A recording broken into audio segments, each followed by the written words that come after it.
This morning, we have a new installment of our series. We call it The State of Spirituality with Lisa Ling, telling the stories of Americans making their unique journeys of faith and spirituality.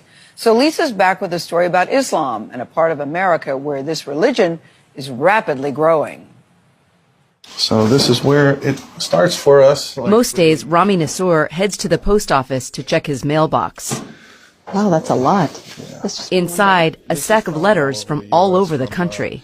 There's Texas, Ohio, Florida, Colorado. So US, all of these are from prison. They're all from prison.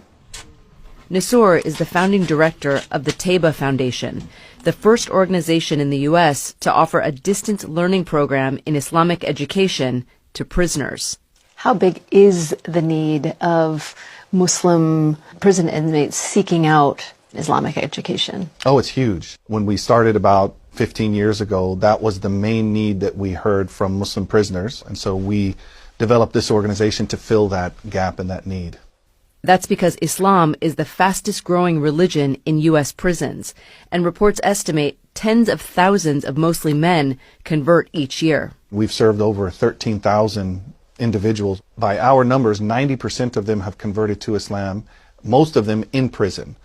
What do you think it is about Islam that really resonates with people who are confined and locked up inside of a facility like a prison? What I think resonates is that there's so much confinement, and then finally finding that Islam is the one that gives them that freedom, because it has a level of submission. So you submit to a certain regiment. There's 5 daily prayers. There's a method. They see that those walls can't confine them anymore. That is part of what attracted Mohammed Amin Anderson to the faith. How has Islam changed your life? When I came to prison, I didn't have my humanity. Let's say it like that. But after entering prison, I've recovered my humanity. Born Christopher Anderson in Philadelphia, he was the son of a preacher. But as a teen, he answered the call of the streets.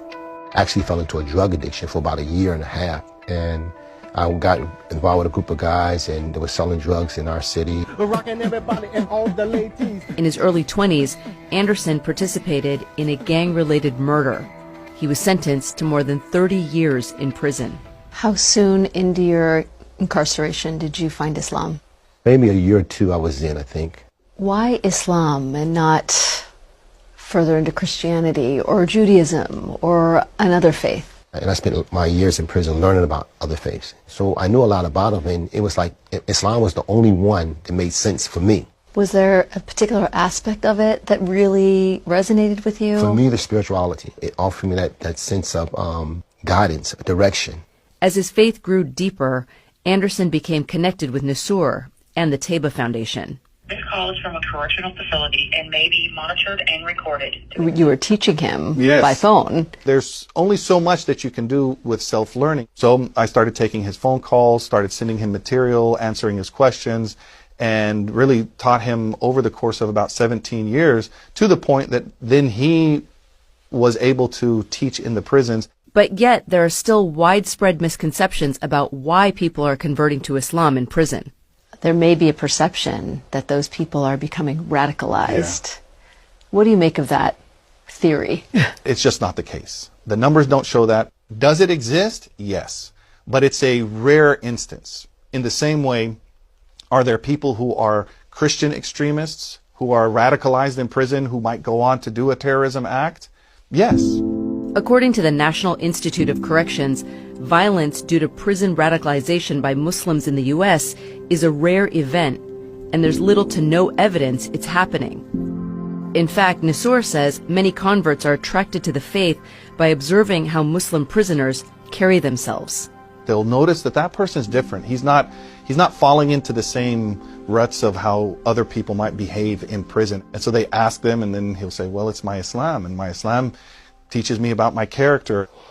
Anderson was released from prison in July after serving his full sentence. At his parole hearing, he says a chairman called him an exceptional inmate. What role do you think your faith in Islam played in you being portrayed that way? It played every part, every aspect of my life. But now, outside of prison walls, he says his work is just beginning. I see you becoming emotional. Yes.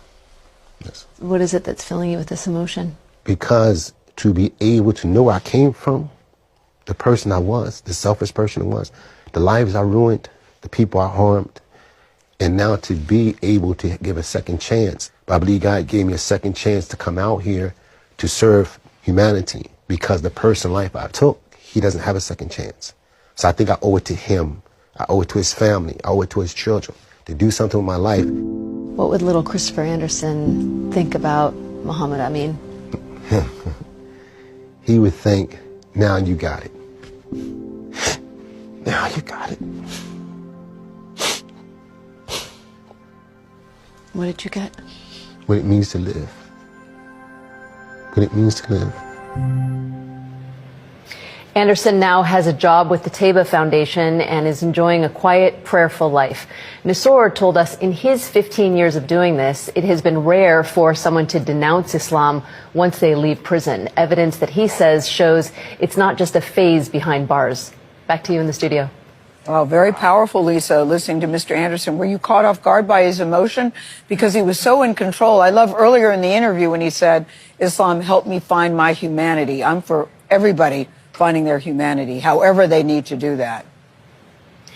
I certainly was surprised, but when he thought back to what his childhood self would have thought, I think he really found that comfort and peace in who he has become.